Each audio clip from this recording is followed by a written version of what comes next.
Hello everyone, मैं doctor Tanuja कुमारी आप सभी का स्वागत अपने यूट्यूब चैनल में करती हूँ। आज मैं आप लोगों से sources of ancient Indian history के विषय में बात करूंगी। इसके पहले भी मैंने इसके विषय में 2 वीडियोस पार्ट 1 और पार्ट 2 अपने यूट्यूब चैनल में अपलोड कर चुकी हूँ। मैं उम्मीद करती हूँ कि मेरे जितने भी तीनों वीडियोज़ हैं sources of ancient Indian history के संबंध में, जितने भी ग्रेजुएशन और पीजी के स्टूडेंट्स हैं या फिर कंपटीशन की तैयारी करने वाले स्टूडेंट्स, वो अच्छे अंक से जिस भी एग्ज़ाम में बैठ रहे हो उसमें उन्हें सफलता मिलेगी। जैसा कि मैंने अभी कहा, मैं आप लोगों से आज sources of ancient Indian history part 3 जो है उसके विषय में चर्चा करूंगी। आज की इस वीडियो में मैं आप लोगों से जैन साहित्य तथा जितने भी फॉरेन ट्रैवलर्स रहे थे भारत में, उस समय प्राचीन भारत के समय आए थे, उनके विषय में आज आप लोगों से आगे इस पे चर्चा करूंगी। सबसे पहले यदि हम यहाँ पे देखते हैं कि जैन साहित्य जो रहा था, जैसा कि हम जानते हैं कि जैन साहित्य जो है वो जैन धर्म से जुड़ा हुआ जो भी उस समय लिखित पुस्तकें हैं उसे हम जैन साहित्य के नाम से जानते हैं। और क्योंकि प्राचीन भारत के समय में 6th सेंचुरी बीसी में जैन धर्म का प्रचार प्रसार बहुत अधिक हुआ था, तो जाने अनजाने में ही जैन साहित्य जो है वो धर्म के अलावा जो उस समय की धार्मिक, राजनीतिक और सामाजिक परिवेश रही थी उसका भी चर्चा इन साहित्य में या इन ग्रंथों में हमें देखने को मिलता है। प्राचीन भारतीय इतिहास के संदर्भ में स्रोत के रूप में जैन ग्रंथों का महत्वपूर्ण स्थान है। जैन ग्रंथ वास्तव में धार्मिक ग्रंथ हैं। जैन साहित्य में कुछ ऐसे भी ग्रंथ हैं जिनका प्रकाशन या जिनका अन्य भाषाओं में अनुवाद नहीं हो सका है, जिसके कारण कई ऐतिहासिक सामग्रियां, तथ्य, जानकारी हमें प्राप्त नहीं हो सकी है। जैन साहित्य के अंतर्गत हमें अधिकांश जैन धर्म ग्रंथों की रचना प्राकृत भाषा में ही प्राप्त होती है। जैन धर्म ग्रंथ का प्रारंभिक इतिहास कल्प सूत्र से ज्ञात होता है, जिसकी भाषा संस्कृत और प्राकृत है। अन्य जितने भी जैन साहित्य हैं, यदि उनकी हम चर्चा करें तो इनमें प्रमुखता आगम भी आते हैं। जैन साहित्य को आगम भी कहा जाता है। ऐसा विश्वास है कि आगम ग्रंथों की रचना महावीर स्वामी के मृत्यु के बाद श्वेतांबर संप्रदाय के आचार्यों के द्वारा की गई थी। आगम ग्रंथों की कुल संख्या 12 अंग के रूप में है। आदि जैन धर्म ग्रंथ होने के कारण ही इन्हें आगम कहकर संबोधित किया गया है। ऐतिहासिक स्रोत के रूप में जैन साहित्य के अंतर्गत हम अन्य जो धर्म ग्रंथ रहे हैं उनकी भी जानकारी हमें प्राप्त होती है। यदि हम परिशिष्ट पर्व की विषय में बात करते हैं तो प्राचीन ऐतिहासिक स्रोत में परिशिष्ट पर्व महत्वपूर्ण है। परिशिष्ट पर्व ग्रंथ की रचना हेमचंद्र के द्वारा की गई है। ईसा की 12वीं शताब्दी में इस ग्रंथ की रचना की गई थी। परिशिष्ट पर्व के अध्ययन से हमें महावीर स्वामी के काल के राजाओं के विषय में तथा अन्य जैन सम्राटों के संदर्भ में महत्वपूर्ण वर्णन प्राप्त होता है। यदि हम भद्रबाहु चरित्र के विषय में बात करते हैं, भद्रबाहु चरित्र जैन धर्म का एक महत्वपूर्ण धर्म ग्रंथ है। जैन धर्म ग्रंथ में शामिल इस ग्रंथ से हमें जैन आचार्य भद्रबाहु के साथ साथ चंद्रगुप्त मौर्य के जीवन के संदर्भ में भी महत्वपूर्ण जानकारी प्राप्त होती है। जैन साहित्य ग्रंथ भी ऐतिहासिक स्रोत के रूप में महत्वपूर्ण स्रोत के रूप में विद्यमान है, जिनसे हमें तत्कालीन भारतीय समाज की सामाजिक, धार्मिक तथा आर्थिक व्यवस्था के संदर्भ में जानकारी प्राप्त होती है। यदि हम अन्य ग्रंथों के विषय में बात करते हैं तो इसमें हमें कालिका पुराण, कथा कोश प्रकरण, भाष्य, बृहत कल्पसूत्र, वसुदेव हिंदी, लोक विभाग, त्रिलोक प्रज्ञाप्ति, आवश्यक सूत्र, भगवती सूत्र को ऐतिहासिक स्रोत के रूप में महत्वपूर्ण पाते हैं। यहाँ पे यदि हम ऐतिहासिक एवं समसामयिक ग्रंथों के विषय में बात करते हैं तो हम यह देखते हैं कि प्राचीन भारतीय इतिहास के स्रोत के संदर्भ में ऐतिहासिक एवं समसामयिक ग्रंथों की का भी इसमें महत्वपूर्ण स्थान है। इन ग्रंथों से हमें तत्कालीन भारत के संदर्भ में आर्थिक, राजनीतिक, सांस्कृतिक, सामाजिक इन सभी क्षेत्रों में महत्वपूर्ण जानकारी उपलब्ध होती है। इसके अंतर्गत कुछ प्रमुख ग्रंथों का अध्ययन हम निम्न प्रकार से कर सकते हैं। यदि यहाँ पे ऐसे ग्रंथों के विषय में हम चर्चा करें तो इसमें अर्थशास्त्र प्रमुख है कौटिल्य रचित अर्थशास्त्र एक महत्वपूर्ण ऐतिहासिक स्रोत है जिसकी रचना चंद्रगुप्त मौर्य के प्रधानमंत्री कौटिल्य के द्वारा चौथी ईसा पूर्व शताब्दी में की गई थी। अर्थशास्त्र के अध्ययन से हमें तत्कालीन शासन व्यवस्था के संदर्भ में काफी महत्वपूर्ण प्रामाणिक तथ्यों के संदर्भ में जानकारी प्राप्त होती है। कौटिल्य के अर्थशास्त्र का जब हम अध्ययन करते हैं तो हम यह देखते हैं कि इस ग्रंथ में मौर्यकालीन भारत की शासन पद्धति, राजनीतिक व्यवस्था, सामाजिक तथा आर्थिक जीवन का विस्तृत वर्णन किया गया है। कौटिल्य का अर्थशास्त्र 15 खंडों में विभाजित किया गया है। कौटिल्य के अर्थशास्त्र का दूसरा व तीसरा खंड सबसे पुराना है। कौटिल्य के अर्थशास्त्र में 600 श्लोक हैं। अर्थशास्त्र को जो है वह बाइबल ऑफ एडमिनिस्ट्रेटिव स्ट्रक्चर भी कहा जाता है, क्योंकि भारत में आज भी जो प्रशासनिक तंत्र मौजूद है वो कहीं न कहीं प्रेरित है अर्थशास्त्र से ही। अर्थशास्त्र के विषय में हम कह सकते हैं कि ये मैग्ना कार्टा की तरह है जो भारत के प्रशासनिक तंत्र को सुनिश्चित करने का कार्य भी किया था। जैसा कि हम देखते हैं, यदि हम बात करें प्राचीन भारतीय प्रशासनिक तंत्र की, तो सबसे पहला जो हमें सुव्यवस्थित प्रशासनिक तंत्र देखने को मिलता है वो चंद्रगुप्त मौर्य के शासन काल में ही दिखाई देता है। आगे आने वाले जितने भी साम्राज्य रहे हों या शासक रहे हों, उन पे कहीं ना कहीं जो प्रभाव दिखता है वह चंद्रगुप्त मौर्य के प्रशासनिक तंत्र का, उनमें वो प्रभाव हमें देखने को मिलता ही है। नेक्स्ट यहाँ पे यदि हम अन्य ग्रंथों की बात करें तो उसमें अष्टाध्यायी महत्वपूर्ण है। पाणिनि द्वारा रचित इस ग्रंथ से हमें पूर्व मौर्य काल के भारत के संदर्भ में राजनीतिक, धार्मिक तथा सामाजिक स्थिति के संदर्भ में महत्वपूर्ण जानकारी प्राप्त होती है। वास्तव में पाणिनि द्वारा रचित अष्टाध्यायी मूलतः एक व्याकरण है।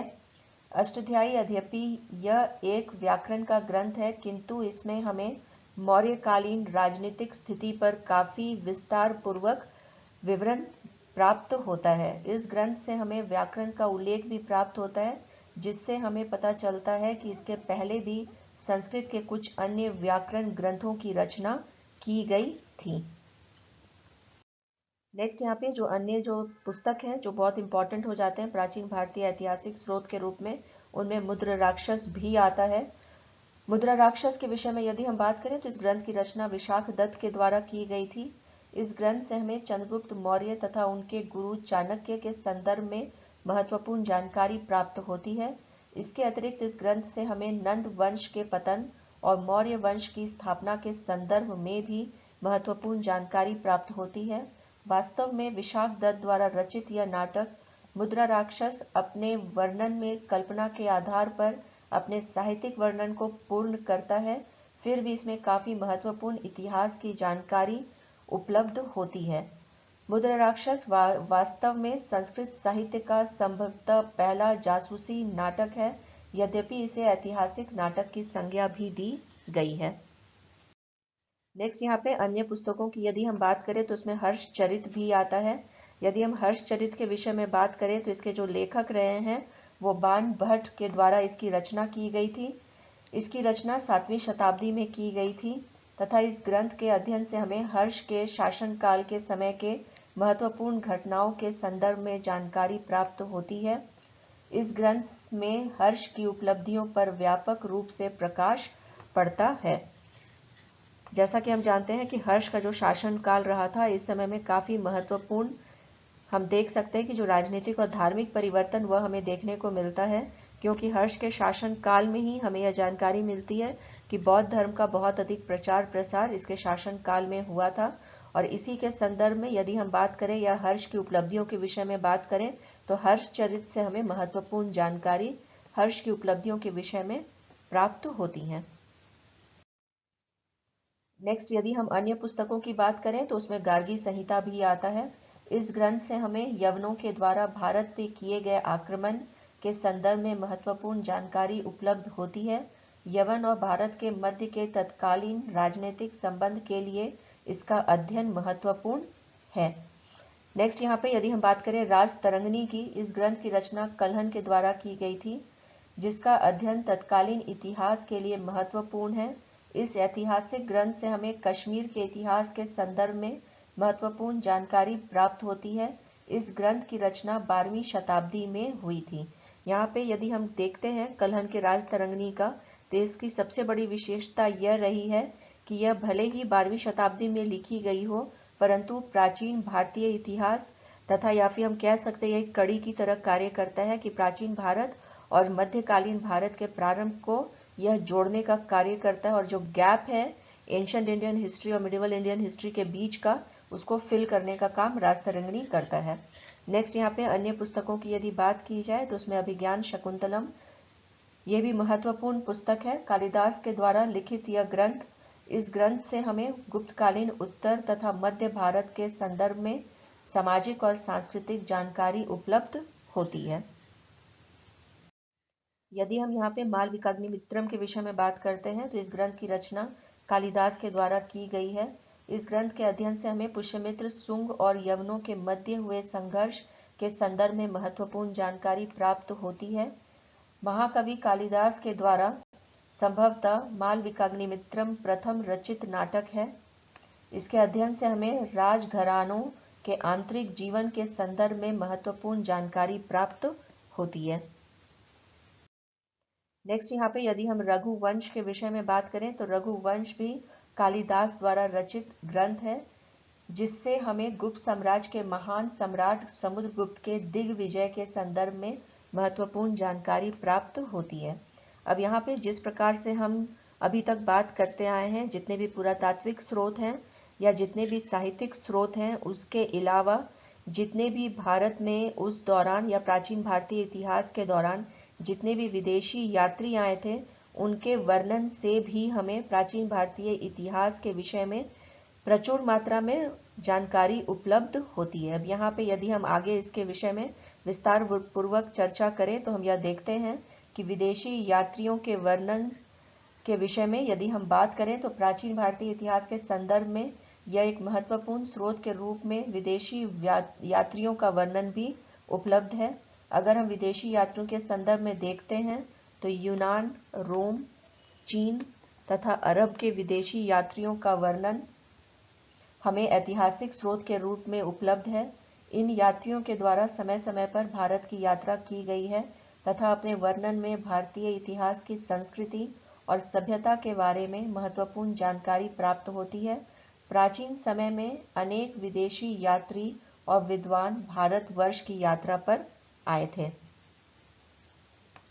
इन विदेशी यात्रियों ने अपने यात्रा संबंधी वृत्तांतों को लिपिबद्ध किया है, जिससे हमें भारत के तत्कालीन राजनीतिक, धार्मिक, सामाजिक, आर्थिक, सांस्कृतिक स्थिति के संदर्भ में महत्वपूर्ण जानकारी प्राप्त होती है।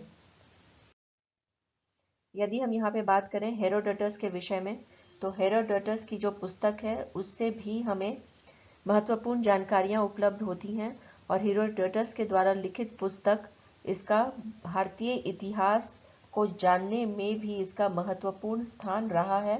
इन्हें इतिहास का जनक भी कहा गया है। इनके द्वारा 5वीं शताब्दी ईसा पूर्व में हिस्टोरिका नामक पुस्तक की रचना की गई थी, जिससे हमें तत्कालीन भारत और फारस के मध्य के संबंधों के संदर्भ में महत्वपूर्ण जानकारी प्राप्त होती है। यहाँ पे नेक्स्ट यदि हम बात करें मेगास्थनीज के विषय में, तो भारत के प्राचीन ऐतिहासिक स्रोत के रूप में मेगास्थनीज रचित इंडिका ग्रंथ को अत्यंत महत्वपूर्ण माना जाता है। मेगास्थनीज वास्तव में सेल्यूकस का राजदूत था, जो 14 वर्षों तक चंद्रगुप्त मौर्य के दरबार में रहा था। मेगास्थनीज की इंडिका से हमें तत्कालीन मौर्य वंश की संस्कृति और सभ्यता के संदर्भ में महत्वपूर्ण जानकारी प्राप्त होती है। मेगास्थनीज ने अपनी पुस्तक में भारतीय संस्थाओं, भूगोल, कृषि, इन सभी के संदर्भ में विस्तार से वर्णन किया है। मेगास्थनीज की इंडिका पुस्तक उपलब्ध नहीं है, किंतु उसकी पुस्तक के कुछ प्रमुख उद्धरण प्राचीन यूनानी लेखकों की रचनाओं से हमें प्राप्त होता है, जिनमें एरियान, स्ट्रैबो और जस्टिन प्रमुख हैं। नेक्स्ट यहाँ पे यदि हम बात करें ह्वेनसांग के विषय में, हर्षवर्धन के शासनकाल में ह्वेनसांग भारत की यात्रा पर आया था। ह्वेनसांग भारत में 15 वर्षों तक रहा था तथा उसने बिहार के विश्व प्रसिद्ध नालंदा विश्वविद्यालय में 6 वर्षों तक भी अध्ययन किया था। ह्वेनसांग की यात्रा का वर्णन सी यू की नामक पुस्तक में उपलब्ध है। इस पुस्तक में 138 देशों की यात्रा का वर्णन मिलता है। ह्वेनसांग जब नालंदा विश्वविद्यालय में अध्ययन कर रहा था, उस समय नालंदा विश्वविद्यालय के कुलपति आचार्य शिलभद्र रहे थे। ह्वेनसांग द्वारा भारतीय रीति रिवाजों तथा भारतीय शिक्षा पद्धति पर काफी विस्तार से वर्णन किया गया है। इतिहासकारों ने ह्वेनसांग को यात्रियों का राजा कहकर भी संबोधित किया है। जैसा कि हम जानते हैं कि ह्वेनसांग हर्षवर्धन के शासन काल में भारत आया था। ह्वेनसांग के द्वारा बौद्ध धर्म के विषय में तथा इसके प्रचार प्रसार के विषय में बहुत अधिक, हम कह सकते हैं, विस्तार पूर्वक जानकारी इसके पुस्तक से मिलती है। ह्वेनसांग के पुस्तक से हमें हर्षवर्धन के शासन काल के समय जो जानकारी मिलती है उसके विषय में यदि बात की जाए तो उस समय की सामाजिक परिवेश के विषय में और धार्मिक परिवेश के विषय में भी विस्तार पूर्वक जानकारी भी उपलब्ध होती है। ह्वेनसांग के विषय में कहा जाता है कि उसने भारत से कई हजार पुस्तक जो है वो अपने साथ में जब चीन वापस जा रहा था तो वहां ले गया था। नेक्स्ट यहाँ पे यदि हम बात करें अन्य यात्रियों की, उनमें इत्सिंग भी महत्वपूर्ण है। भारतीय इतिहास के संदर्भ में इत्सिंग को महत्वपूर्ण स्थान और महत्व प्राप्त है। वास्तव में वह एक चीनी यात्री तथा बौद्ध भिक्षुक था। वह इंडोनेशिया के सुमात्रा द्वीप समूह के रास्ते 675 ईस्वी में भारत आया था और नालंदा विश्वविद्यालयों में 10 वर्षों तक आचार्यों से संस्कृत और बौद्ध धर्म के ग्रंथों की पढ़ाई की थी। इत्सिंग के द्वारा प्रसिद्ध ग्रंथ भारत तथा मलय द्वीप में प्रचलित बौद्ध धर्म का विवरण की रचना भी की गई है, जिसके द्वारा भारत के नालंदा एवं विक्रमशिला विश्वविद्यालय पर महत्वपूर्ण जानकारी उपलब्ध होती है। इत्सिंग के द्वारा भारतवर्ष की तत्कालीन धार्मिक अवस्था, विशेष रूप से बौद्ध धर्म की स्थिति का काफी विस्तार पूर्वक हमें वर्णन मिलता है। नेक्स्ट यहाँ पे यदि हम अन्य यात्रियों की बात करें तो उनमें अल बरूनी भी महत्वपूर्ण है। अल बरूनी अरब यात्री है जो महमूद गजनवी के साथ भारत आया था। उसे महमूद गजनवी ने अपना राज ज्योतिष नियुक्त किया था। अल बरूनी के द्वारा किताब उल हिंद की रचना की गई थी, जिसे भारत की खोज कहकर संबोधित किया जाता है। अल बरूनी ने अपनी इस पुस्तक में तत्कालीन भारतीय समाज की धार्मिक सामाजिक व्यवस्थाओं के संदर्भ में विस्तार से वर्णन किया है तथा खगोल विज्ञान और मापी यंत्र का भी वर्णन किया है। अल बरूनी की पुस्तक में 11वीं शताब्दी के भारत के संदर्भ में हमें महत्वपूर्ण जानकारी प्राप्त होती है। जैसा कि हम जानते हैं कि अल बरूनी जो है उस समय के समाज का विस्तार पूर्वक, या फिर हम कह सकते हैं कि जो माइन्यूटेस्ट डिटेल रहा था, यहाँ तक कि किस प्रकार का पहनावा रहा है लोगों का उस समय भारत में जब वह आया था, उसके विषय में भी अल बरूनी लिखता है तथा साथ ही साथ किस प्रकार के बर्तनों का उपयोग किया जाता था भारत के लोगों के द्वारा, उनकी वेशभूषा, इसके विषय में भी अल बरूनी अपनी पुस्तक में विस्तार पूर्वक लिखता है। यदि हम बात करें भारत के उस समय के सामाजिक परिवेश के विषय में या धार्मिक परिवेश के विषय में, तो इसके विषय में यदि अध्ययन करना हो, इसके लिए अल बरूनी की जो पुस्तक है वो बहुत ही इम्पोर्टेंट इसका प्लेस है, कहा जा सकता है ancient Indian history as a source के लिए।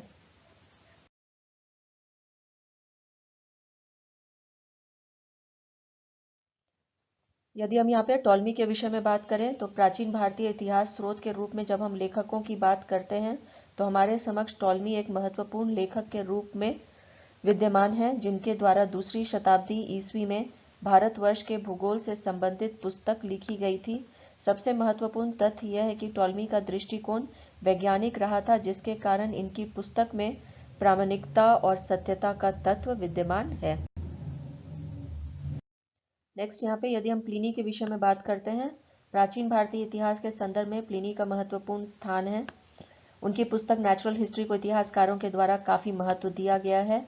इनके द्वारा भारतवर्ष के संदर्भ में वर्णन करते समय भारतवर्ष के खनिज पदार्थों, पौधों तथा पशुओं का वर्णन किया गया है।